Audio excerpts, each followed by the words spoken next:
We're here today with Ring of Honor on HDNet superstar Orange Cassidy.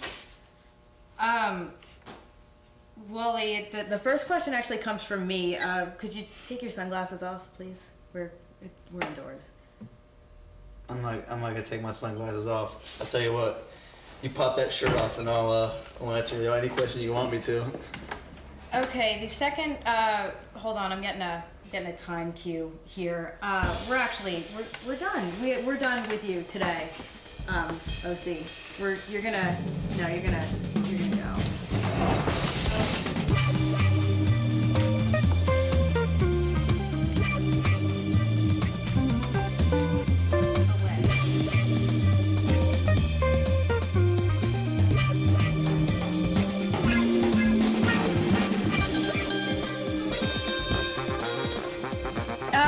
Our next guest today is Chikara's angry evil insect overlord and the leader of the Order of the Neo-Solar Temple, UltraMantis Black.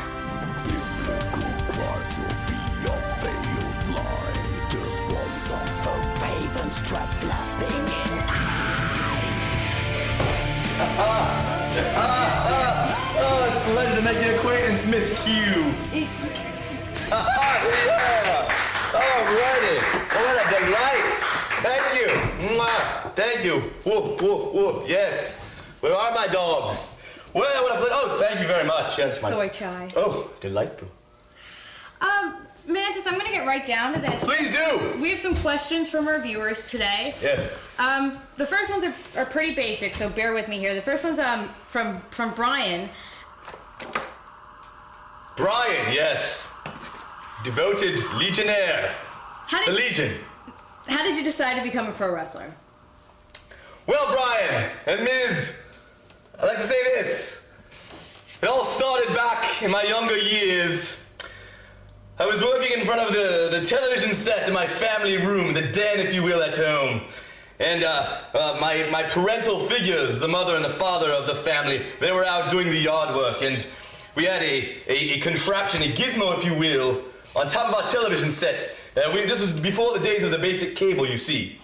And you would twist the gizmo, and this would rotate the antenna on the roof, the aerials, if you will. And so I would turn this gizmo, and this would allow me to get basic cable channels from other regions, territories, you might say. I will remember the first match I ever witnessed on television was Big John Studd taking on the Masked Invaders in a handicapped match, of all things. My very first match, a handicapped match. So I twisted this gizmo, and I got Channel 9 WWOR from New York City. I watched this match, and I was in awe, and I was attached. I was addicted, and from that day forward, I decided that my calling in life would be repairman of antennas. And so that's it. All just steamrolled from there, and so on and so forth. If you understand what I'm saying. And from then on, let me continue. There would be nights, the mother and the father, they would go on to the Catholic Mass, the services, if you will, on Saturday night. I, however, would feign an illness so that I may stay home and adapt that cable, that antenna switcheroo to the Financial News Network, which on 5:30 on Saturday evenings, it would show Polynesian pro wrestling. Yes, and then my family, as they are worshiping and afterwards attending Patsy's hot dogs, to devour some, the flesh of my brethren. I, on the other hand, was learning the skills of the suplexes, the headlocks. Am I going on too much information? No, I think you're getting somewhere eventually. Yes.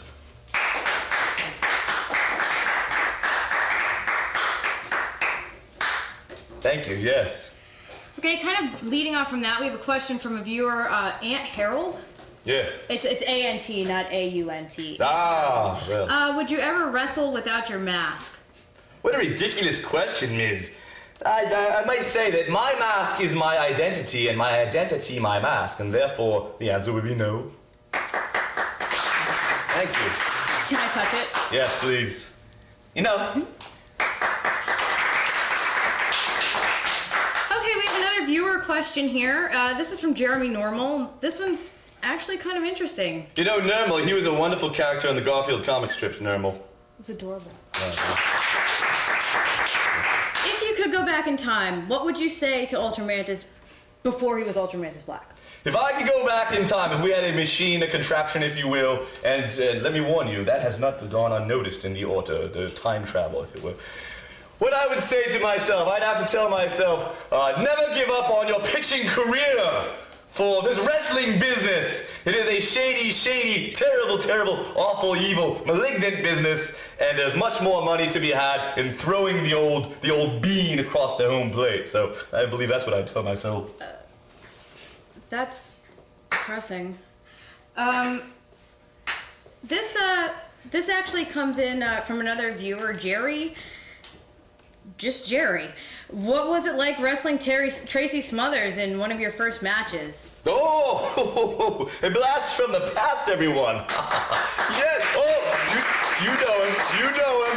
Well, Tracy Smothers, definitely an interesting time there. I was intrigued. I first met the man in the locker room, and of course, very early in my career, and this was one of the biggest matches of my career at this time. And I shook his hand, and I noticed a "What Would Jesus Do" bracelet around his wrist. And that's your thing, of course. But yes, and Tracy Smothers and I, we met finally out there in the ring, right in the square circle, if you will. And I didn't know what to do. I mean, I clubbed him as much as I could, but the man is just stronger and bigger, and we're on the outside, and he just wrapped a chair around my head. That had never happened to me before. So on the ride home on the tram to my dwelling, I vomited. Well, the concussion syndrome, I vomited right there right in the tram. They had to clean it up later on, but I believe we have a clip from that match. Can we roll the tape, please? People in the back. There's no clip. We no. No? No. Okay. Well, next time, folks. Next time. Top 3 fan experiences. Favorite fans. Well, I have to say, I have no favorite fans. In fact, I despise all of them, unless, of course, they are devotees of the altar. We don't call them fans, we call them devotees. Now, any devotee who approaches either myself or the Crossbones, or any member of the altar, I'm not saying any names here, but if you approach me with, of course, we love any kind of offerings, and those include any kinds of non-animal derivative dessert treats, and of course, flowers are just wonderful. I prefer gardenias, I prefer orchids. Gladiolas are my absolute wonderful, most favorite. So that's yes, yes. I'll see you all after the show in the back alley. One more question about your career thus far. Brandon K wants to know your BK, wonderful broiler. Yes. Your favorite match. Yes. Period. And then your favorite match involving you. And I guess he's assuming that they are, not the same. Well, yeah, my favorite match period would have to be, that's a toughie indeed, that's a toughie. I'm gonna have to go with myself, of course, taking on none other than the wonderful, wonderful Super Orca inside the squared circle of the Chikara wrestling thing. I'm sure you've all seen it, yes, it was brutal matchup.